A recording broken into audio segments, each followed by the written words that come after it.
Hi, my name is Becky Jennings, and this is the Responsible Parenting Podcast. I give you the transformational tools to stop reacting to your children in the moment and start responding with intention. Hello, everyone, and welcome back to a very exciting episode of Responsible Parenting. I am thrilled to have the guest on, Patricia Lohan. She is a Feng Shui expert, a speaker, and an author. She is an expert manifesting magnet, alchemist, healer, and real-life Irish Celtic shaman, which I've always wanted to meet a shaman, so I'm very excited about this. And some people call her the Mary Poppins of prosperity. She is the creator of the powerhouse Feng Shui and author of The Happy Home, a guide to creating a happy, healthy, wealthy life and becoming a business powerhouse using Feng Shui. Am I saying Feng Shui right? Perfectly. Okay. You never know if it's, I always want to make sure I'm saying it right. She helps entrepreneurs make, what was that? And moms and women. Oh, yes. And moms and everyone, mainly women.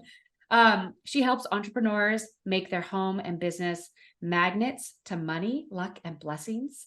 She shows you what they don't teach us in business school, what lies between the lines, your top secret tools for success. She has helped thousands of people across the globe embrace Feng Shui, create lasting change in their businesses, homes, and lives. Patricia has seen firsthand the power of the mind surrounding and inner healings, clearing and aligning everything so it works holistically.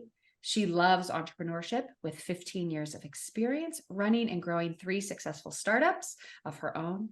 She has been featured in media around the world, including the New York Times, CNN, Forbes, the New York Post, She Knows, Essence, Mind, Body, Green, USA Today, and Elephant Journal.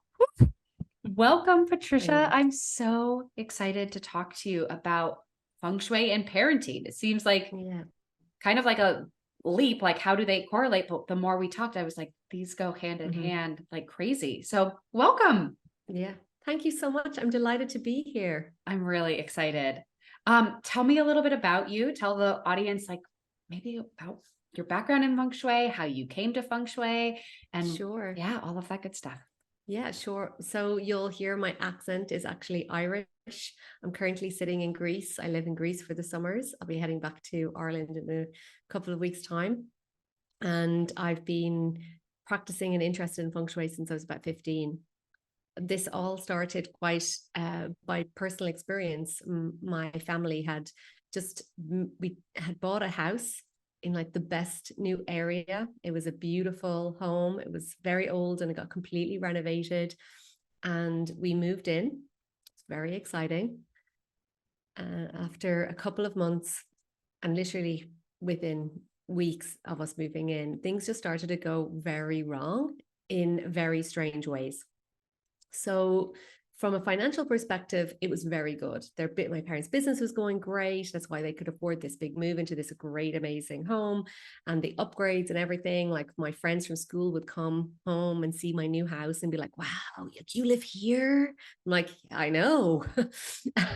So it was a massive upgrade, but unfortunately, there was lots of health issues. There was lots of legal issues. There was lots of just, it was like this, it kind of felt like our house was jinxed. When I started kind of in that phase, I think that sometimes when you're asking for help or like what's going on, God, spirit, universe gives you an answer. And I came across Feng Shui. I must have been on some morning TV show or afternoon show or something. And I was like, what is this Feng Shui? And I asked for books about it. My parents are not into this kind of field or anything. But I ended up finding an expert to come and Feng Shui the home. And and that was kind of the start of it for me. I was like hooked. This practice was so powerful. And I just knew there was something off with the house, and there was dramatically. The nice thing about Feng Shui is that whatever is going wrong is kind of fixable, like as in terms of every house has its own energy and you could rebalance it. So it's not like we had to move house or have to tell my clients to move house. So that was like my initial introduction to it. And in my late 20s, I had like quit my job, moved to India, become a yoga teacher, and this amazing like awakening and new life that I ended up in a new city. And I was like, I'm ready for love. So I got my books about Feng Shui, found them on my parents, Feng Shuied my bedroom for love, did things around my apartment, kind of followed all of these basic things. And I met my now husband very soon afterwards. And when I Wow. visited his house, I was walking around going, he's Feng Shuied this. He's done Feng Shui. And he had books about Feng Shui, and he'd Wow. been into it since his 20s from a place of, you know, if my house and my external environment is a mess, no wonder my life, no wonder I feel like a mess. So it was this kind of so we were very aligned with that. So eventually when I moved in, I said, I want to really do this Feng Shui deeper. And he said, so do I. And of course, when the student's ready, the teacher appears, and two incredible Feng Shui masters arrived in Ireland and we trained. So we trained together. We came back to our own house, which at the time Ken had built, and it was very bare. Like there was concrete floors, begged, borrowed, stolen, like furniture. It was just like whatever we could get, whatever he could get. There had been no money to finish the house. I was a yoga teacher earning a few dollars at yoga classes or euros at yoga classes. I was doing some sound healing. I was not like, there wasn't much to do anything extra with the house. Yeah. But once we implemented the Feng Shui, we saw like some extraordinary things happened. We had a 6-figure windfall. Very different from being a yoga instructor. Very different from being a yoga instructor. So I got I was able to get a car, and we were able to, renovate the house and finish it off. And it was, then I got some really great media exposure for my business. And Ken had some incredible things happen for him with his work. And, it was very obvious the change in our life. And our friends and family were like, what did you do? Like, what's happened? Yeah, because it felt so sudden, I'm sure. It was so different. And, it was like, okay, well, we did this Feng Shui. So that was, we hadn't done it from a place of, working with people. It was just pure personal interest. But at the time, I had my practice, I was doing yoga, I was working with neurodivergent children with sound, and I had a beautiful business that I loved. And all of a sudden I'd be in sessions with my clients, asking the parents, like, tell me about Ava's bedroom. What's going in her bedroom? Tell me about like the house. How long have you lived there? How, and it I started like asking them questions about their homes, because I understood then, and I had felt the change myself, is like your physical home, your physical environment is impacting you. And there can be things you can do to see amazing things happen. And eventually they started saying, well, I've always wanted to do Feng Shui. One day I was like walking down the street in Dublin, and one of my clients, her daughter was my client, but the mom was walking down the street. She's like, hey, Patricia, I've seen your thing. You're doing Feng Shui, you're training the Feng Shui. Come to my house. And I was like, okay, amazing. So, it just started like that. And really what I realized was, this practice, working with one child for an hour and seeing them become calmer and happier and more relaxed was amazing. And I was so rewarding.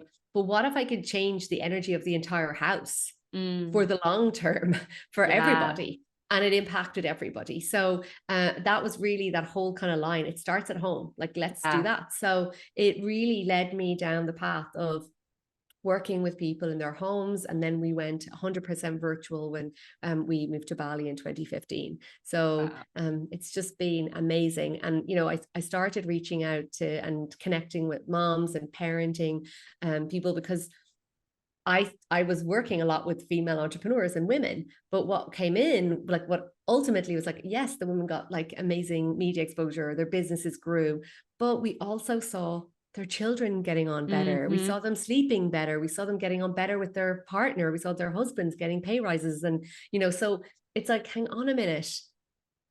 There's something here that we can really help the bigger picture of the family. And, I really wanted to kind of make people aware of this. That's so cool. That's so cool. And, I find that generally speaking, like we don't say working dads, working moms, we say Yeah. often, right? And we're overstimulated. Our mental load is so huge. We're constantly thinking of every single step. And it can be really hard for us to balance working, maybe working from home with kids. It just seems like too much. Is there like something, there's like a universal thing that all moms could like do today that would help ease some of the tension? Like, is there one particular thing that like universally in Feng Shui helps everybody? So, like some of the things that come to mind is number one, Feng Shui is not about a perfect home. It's not about an Instagrammable house. It's not about having something that's like Pinterest worthy. Like, relax. Yeah, I This think is that, really important. Like, yes. and that whole culture of this striving perfection is Yeah. not what Feng Shui is about. It's about having a happy, healthy home where everyone gets on about it. And it's about creating a sanctuary so that, and a sanctuary doesn't need to be like perfect. So the first thing I say to moms and people is like, this is not the aim of this practice. I have worked with a lot of beautiful interior designed homes that are terrible Feng Shui. That's kind of good to Like know that it terrible doesn't Feng have to Shui. be, It doesn't have to be perfect. And yeah. what we're really thinking about, what you really want to realize is that there's a lot of craziness happening in the outside world, like a lot.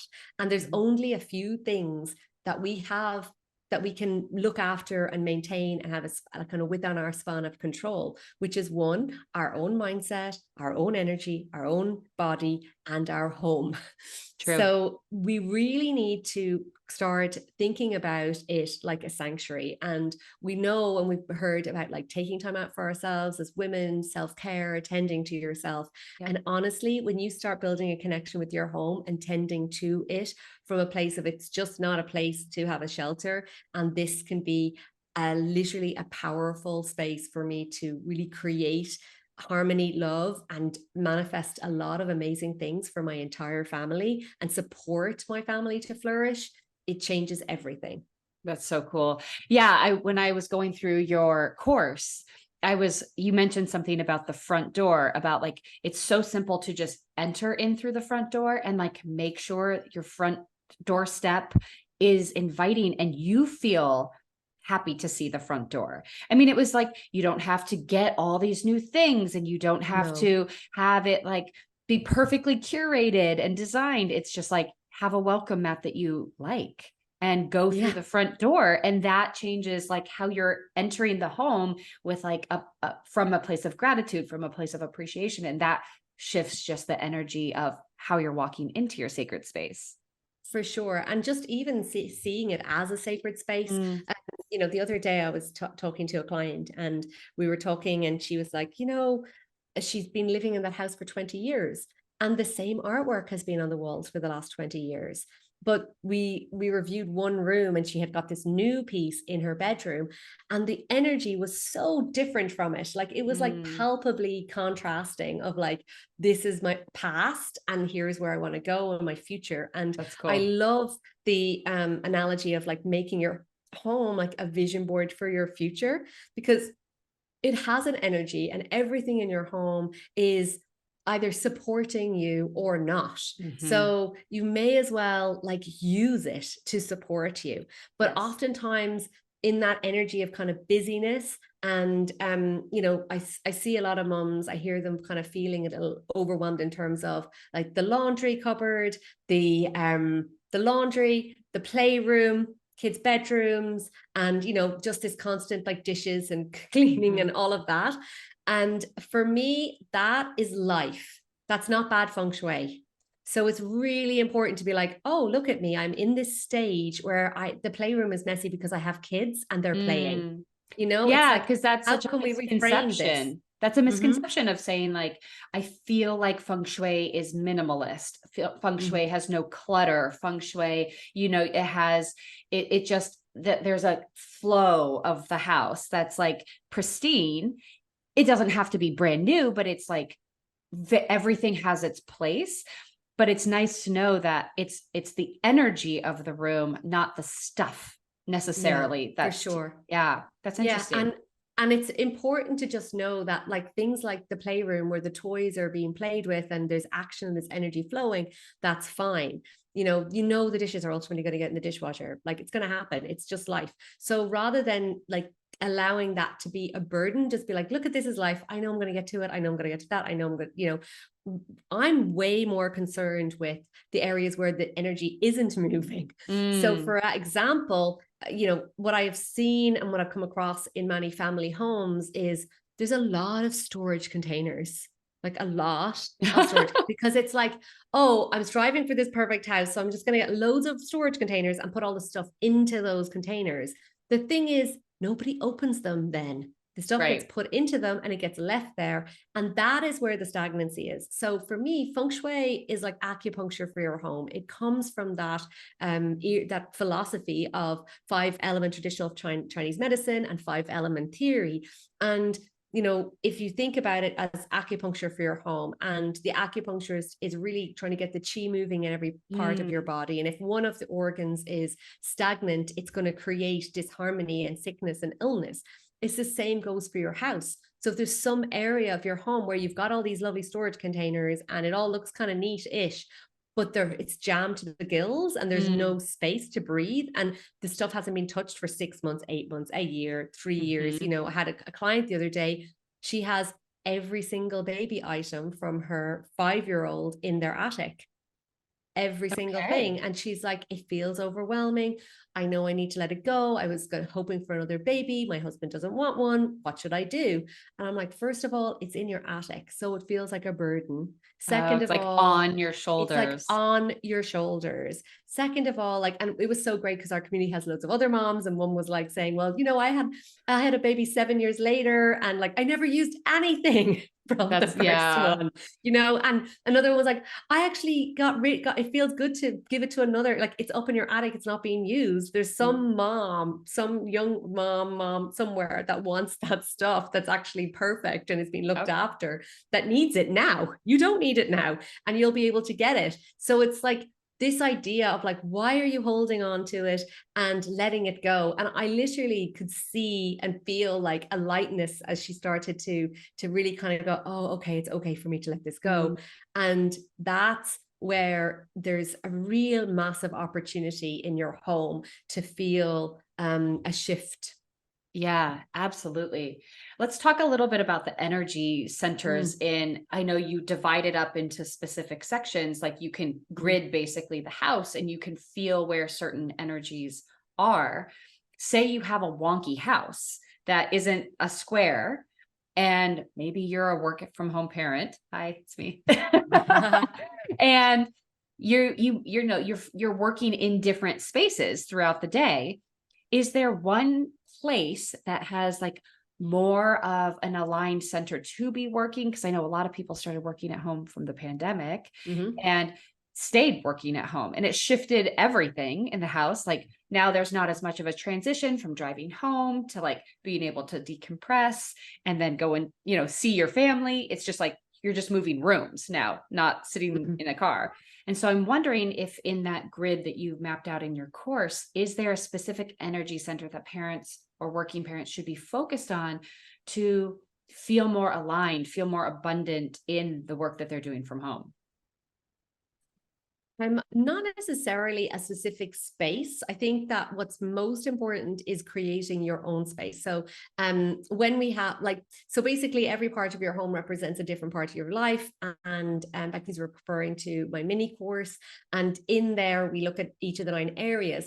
It's not necessary to sit in that area for it to impact you. It's inevitably going to be working and supporting you in whatever way. And if it's out of balance, it's going to be not helpful, but if it is, it's all good. So, but the seating and the kind of working from home situation, the very first thing I would say to you and to everyone listening is that it's important for you to create a space that is your working space. So I know it was kind of thrown on everybody that you're now at home. But and maybe you haven't kind of decided to like prioritize your space. for where am I going to work from home? How can I create this space that's my space for it, and then create boundaries around it being it. So your space may be the kitchen table. And if it is the kitchen table, then it's like, make sure you sit with your back to the wall, make sure you can see the door, maybe try and get yourself like a good work chair that becomes I sit on this chair when I'm working, and then I'm not sitting. It's like you said, you transition from the car to the house and out. Now it's like, at least you have a chair that's your workspace, like this is my workspace. And then when you finish work, you put the chair away, you pack up all your work things, you put them into a box, and that's you packed away. It's important to create these boundaries. So that's if you're like working from your kitchen or your living room or somewhere, or that's an ongoing where people are moving and you're going to reuse that place for something else. But if you do have a specific space, it's the same principles as, think about a CEO. You're never ever going to see a CEO jammed in a little corner, like working away. Like the CEO, if you watch any TV show, they're like on the top floor of the building. They're in the far corner. They have a great chair. They have a lovely desk. They've got like whatever inspires them around them. Great awards, views, the recognitions. They have a great view, and they can see what's coming. So it's like, think like that. What happened with everything was like, oh, you need to work home. So everyone thought this is going to be like a temporary thing. So I'm going to get the smallest desk and squidge myself in here and jam myself in a corner. It's our real life.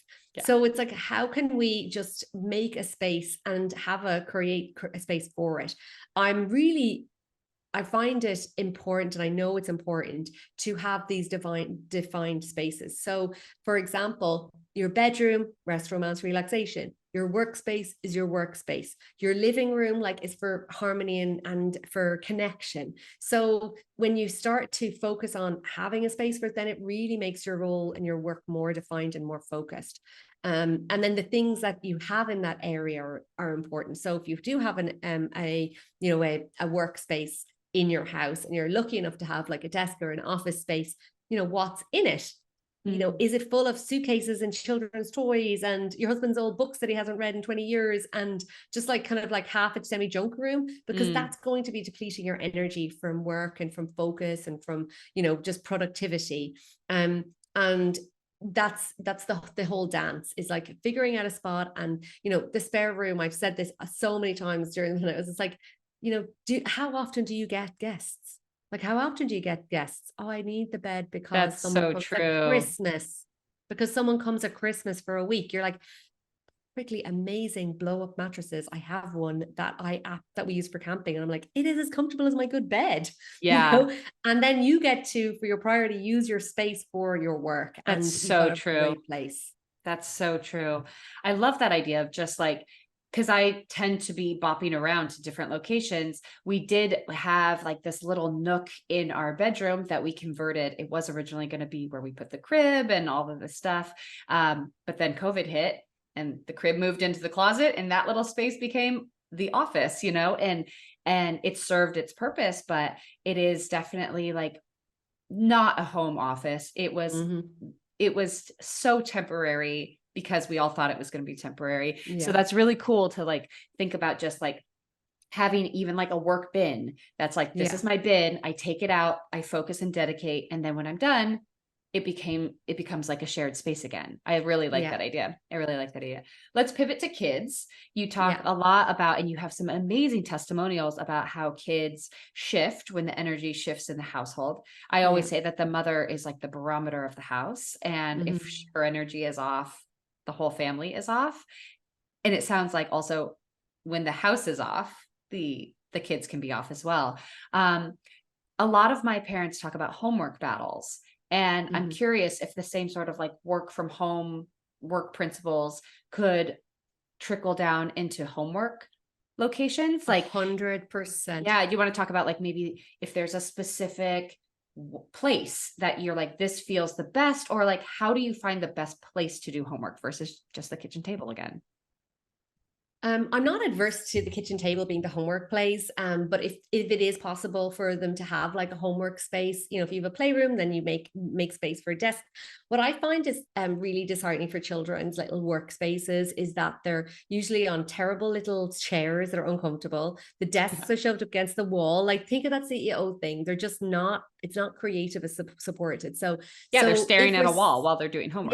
yeah. So like you're sitting with your back to the door is literally like, in terms of just that fight or flight response, we're naturally going to be like a little bit, worried. What's coming behind me? I can't see.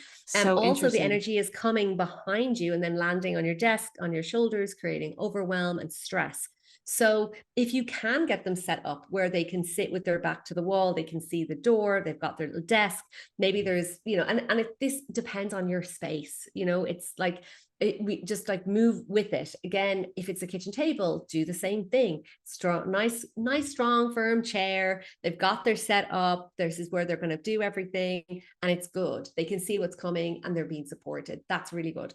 In the bedrooms, if you can, say for example, they can do their homework there. If they want to do it in the bedroom, same setup, like how can we, and create boundaries. So all the homework stuff gets packed away and the schoolwork is packed away. For me, when it comes to children, especially the bedroom, like the bedroom seems to be almost becomes their own little home, but it's quite overwhelming the amount of children's bedrooms I've gone into. And I'm like, I couldn't sleep in here. No wonder they're not sleeping in here. Right. Like, it's way too busy. When I talk to people, especially like adults and, about their bedrooms, I'm like, your bedroom needs to be rest, romance, and relaxation. Nothing else.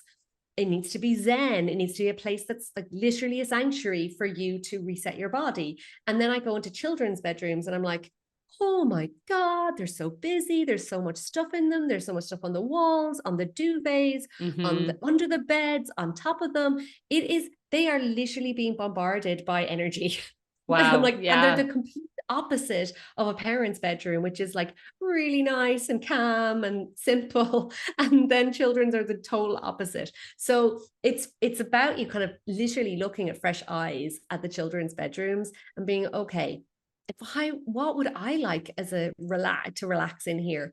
Bright reds, bright blues, these primary colors are way too intense. Like red itself is fire. It is anger. It is like really deep emotional. It can be also, and then deep blues, blacks, those colors are like worry, fear, emotional, like dampening, cooling.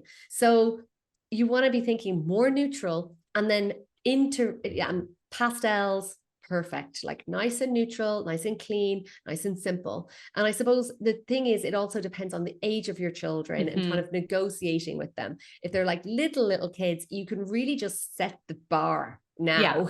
You can just do start now with like, okay, we're going to make this room really zen, really quiet, like minimal toys, minimal like books in, like, have a little bookshelf library outside of the bedroom. Like think about things that create a lot of energy in a space.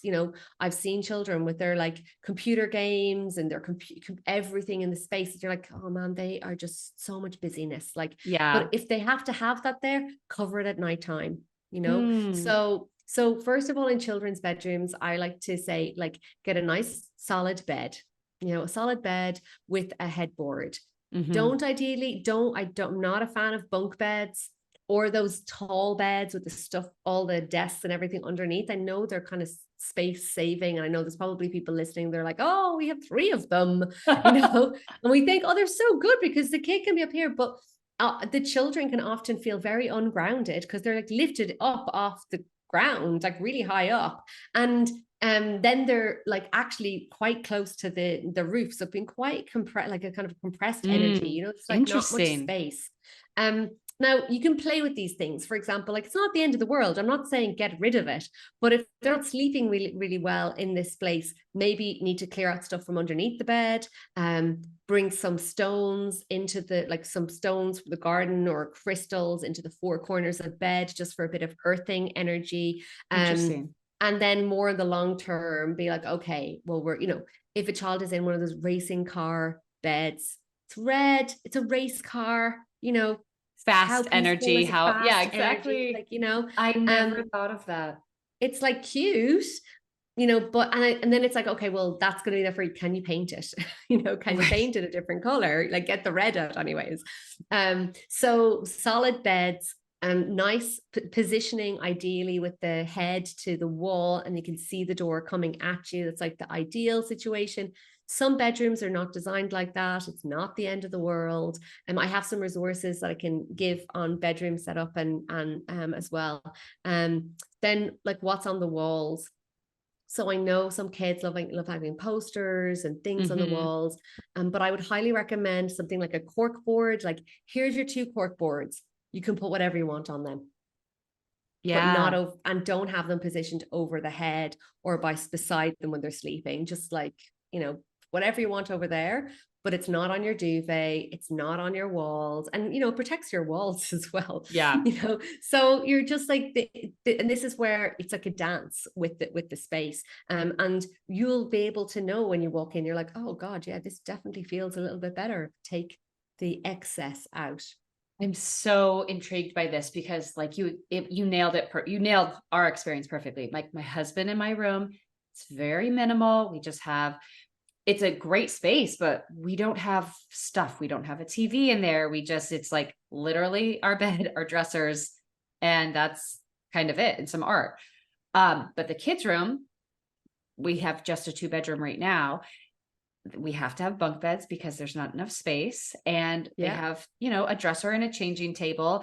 And then we redesigned the closet. It was just like a really awkward closet that had no storage space whatsoever. And so we got like shelving and drawer units, but they're all binned, right? So like each toy has a bin. Thankfully, my kids actually pull the bins out and use them, thank God. But in the garage, I know what you're talking about with like just excess bins and stuff. But I am so curious because our walls used to have nothing on them in the kids' room, maybe just one poster or one picture. But as they've been getting older, they want to hang their artwork on the walls. So now we have extra artwork on the walls that is driving me crazy. Like it's not vibing with me at all. And with 2 kids, the stuff that accumulates, it's not even just toys. It's like art projects and, you know, STEM projects or STEAM projects, and they just keep coming. And I try every couple months to just purge out the stuff that I haven't seen them touch, but it's so overwhelming with the amount of stuff. So I think just like clearing off surfaces, organizing stuff so it's not so chaotic, that makes a lot more sense, where you can close it and not see it, so it's not so stimulating at night. Thankfully, for sure. my boys do sleep, like they, thank God, sleep 10, 11 hours a night, which is great. Nice. But I could see how that could impact your nervous system in a certain way. For sure. Yeah. That's and you so know, there's interesting. so many kids. Like I had one client who used to come to me, and he had one day he came in and he had like an Angry Birds t-shirt on, and I was like, Angry Birds. I was like, the last thing that this little boy needs anything is like anger or angry, anything around him, like Angry Birds. Then it turned out his whole room is decorated Angry Birds. His duvet cover is Angry Birds. There's posters of Angry Birds everywhere. I was like, oh man, like stop. We need to he has enough. Yeah. And he's going to be Zen. over that in a few minutes. Like he'll be over it in like 2 months. Yeah. Oh my gosh. That's crazy. So I think that that there's a massive, I don't know what happened there, there's a massive opportunity in children's bedrooms to really minimalize. And I know you're saying about all these projects coming and all these things coming, and like, how do you stop accumulating, you know? And one of the things I love to encourage parents to really get your children into at this age is letting go, because like it's a muscle that we need to learn. You know, it's like building a muscle. And if they start getting into the habit of it, like from a young age, and being okay with just letting go of things, that they will literally be able to do it so much better in life. But it's like a mental and emotional and spiritual practice totally that will help you on every level for the rest of your life. Yeah. So One of the practices I love to say to my parents in my community is, write a list of things like, and you can do it for yourself personally, and you could do it with your kids. You could say to your kids, okay, well, where do you want to go? What are the experiences you want to have? Like, what are fun things you'd like to do? Maybe make a vision board of it. Maybe use one of those cork boards to kind of put up all of their dreams or whatever on the board. And then we're like, okay, well, there's 10 things here. So we gotta get rid of, 10 things. We just have to let go of 10 things now. We have to make space for these opportunities to come in. And I've seen it happen even with parents. We had one client who was like, my kids go to my ex-husband's every weekend. They come back and there's just more stuff. She's like, I'm always clearing out. What am I going to do? And I said, you know what? Why don't you just write a list of the things that you want to bring into your house? She's like, right.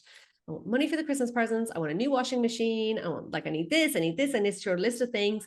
And like literally 2 months later, she came back and she's like, I can't believe it. Like everything on the list has happened, because it's like, I'm not letting this stuff coming in anymore. And we're just going to, well, what do I want to start bringing in? Wow. That's so cool. That's so cool. I'm going to shift gears about just like the way some houses are built.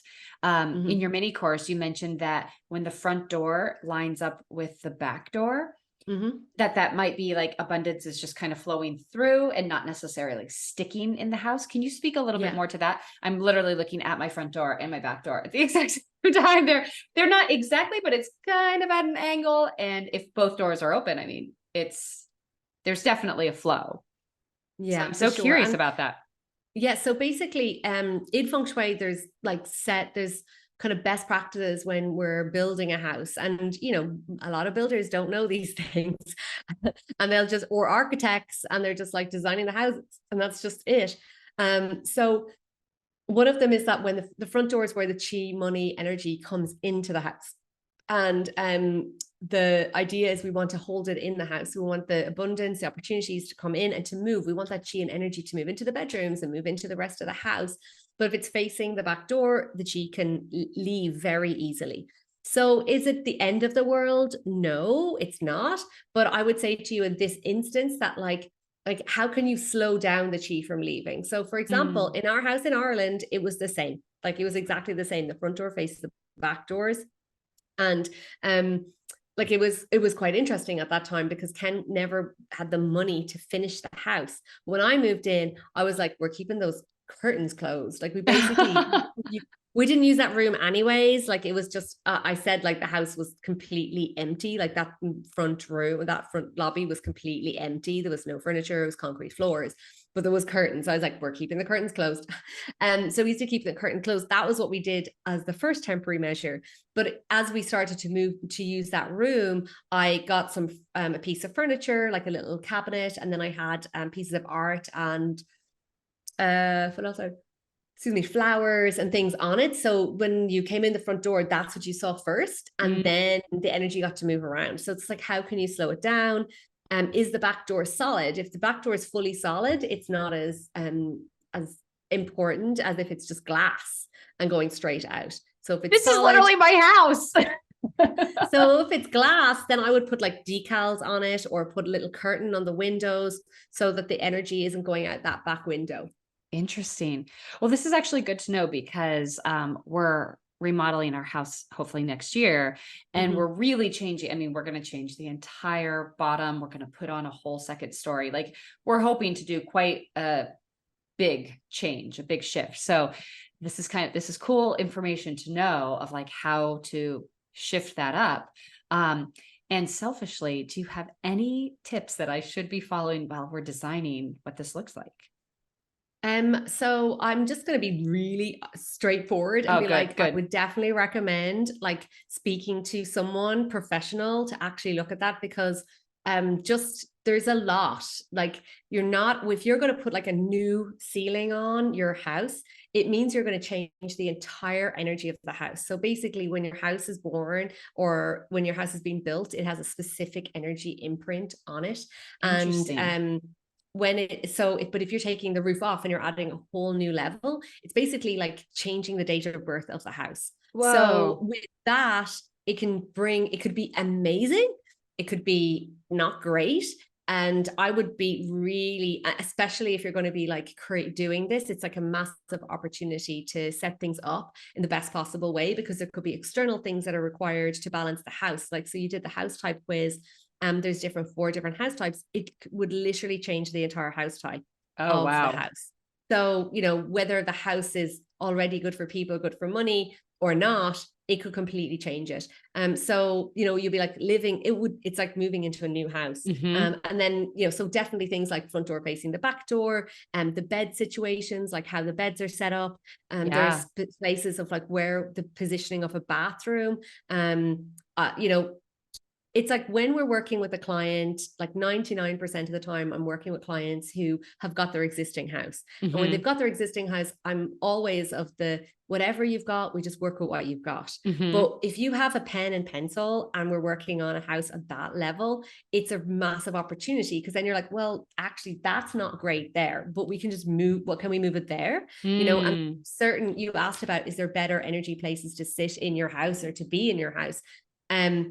You know, for me, I just worked with a house in Ireland, and like what we did was, where the energies were not so good, we put the laundry room, we put the bathrooms, so we were able to designate bedroom space. We're like, that's a great space for a bedroom. Like, that's a great space to sleep in that area. So we built the bedrooms around that. So there's a whole opportunity when you're working from scratch with the building, as opposed to, you know, and the thing is, as an existing house, you can always balance it afterwards. But yeah, so there's lots of different things that you can kind of bring into it. I feel like I'll be calling you. It's, you know, for the investment and for the like long term. Well, that's exactly energy, right. This is the thing. It's like, if you're going to build or invest on like a massive like a big project like that, it's definitely worth the effort to make sure that it's set up right, for sure. Yeah, absolutely. Wow, this is so cool. I'm like thinking about different ways to shift up the kids' room. I'm like thinking about my workspace. I just feel like there's so many takeaways that we can really dive into today that don't feel so overwhelming. Like you had to overhaul your whole house and like declutter everything. I just feels like there's simple things that we can do. I'm so excited. For sure. So tell me, where can my listeners find you? What kind of courses are you offering? How can they get in touch with you? You can find me at patricialohan.com, and there I have some resources. I have my Feng Shui mini course, Feng Shui 101. Also have some other resources for Feng Shui, in terms of my the best color for your wallet, Feng Shui for your office, also my books. I'm on YouTube, I have a podcast, and I'm always posting different kind of reels, tips and stuff on Instagram. But patricialohan.com is the best place. And just for moms, I did create a resource at patricialohan.com/moms that has a meditation for creating a peaceful and harmonious home, a guide for children's bedrooms, along with kind of an additional training video about how to optimize your kids' bedroom. Amazing. Well, thank you so much. I know it's late where you are, so I really appreciate your time, but I am so excited to get this information out to people. I'm diving in. I'm so excited. I'm a manifesting junkie. So if I can add to that toolkit, I'm very excited. Amazing. Thank you so much. And thank you. Yeah, just enjoy your home. Yeah.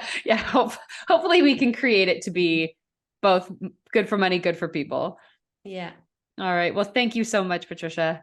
Thanks a million. Have an amazing day. All right. You as well. Thank you for listening to the Responsible Parenting Podcast. If you like what you heard, please take a moment to rate, review, and subscribe. If you know someone who would benefit from this podcast, I'd be honored if you'd share this episode with them. Until next time, know that you are enough, you are capable, you've made it through all of your hardest days, and we will keep growing on this parenting journey together. This podcast was produced by Kim Kelty and myself, Becky Jennings, and edited by the Kelty Method Branding and Podcasting.